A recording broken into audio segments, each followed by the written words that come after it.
হ্যাঁ শোনা, আমি তো শুধু তোমাকেই ভালোবাসি, এই পৃথিবীতে আমি তোমাকে ছাড়া কাকে ভালোবাসতে পারি বলো? হ্যাঁ হ্যাঁ, তাহলে চলো একটা কাজ করি, কালকে বিকালে তাহলে দেখা করি ওই হঠাৎ পার্কে 5টার দিকে। ভাই ফোনটা রাখ।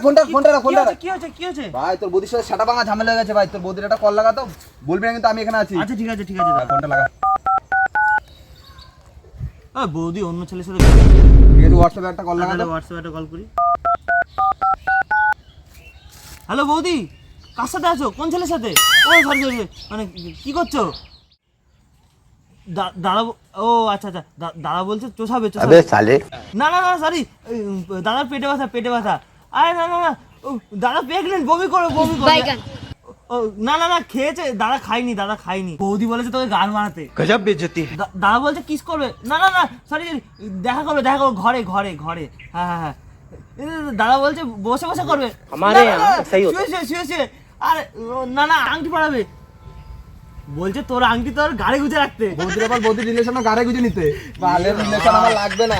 বৌদি তুমি ভালো করেছো, ওকে ছেড়ে দিয়েছো। তুমি জানো এরকম অনেক মেয়ের সাথে রিলেশনশিপে গেছে, একটা মেয়েকে তো প্রেগনেন্টও করে দিয়েছিল জানো। হ্যাঁ, আচ্ছা যাই হোক বৌদি, আমি তোমাকে খুব ভালোবাসি।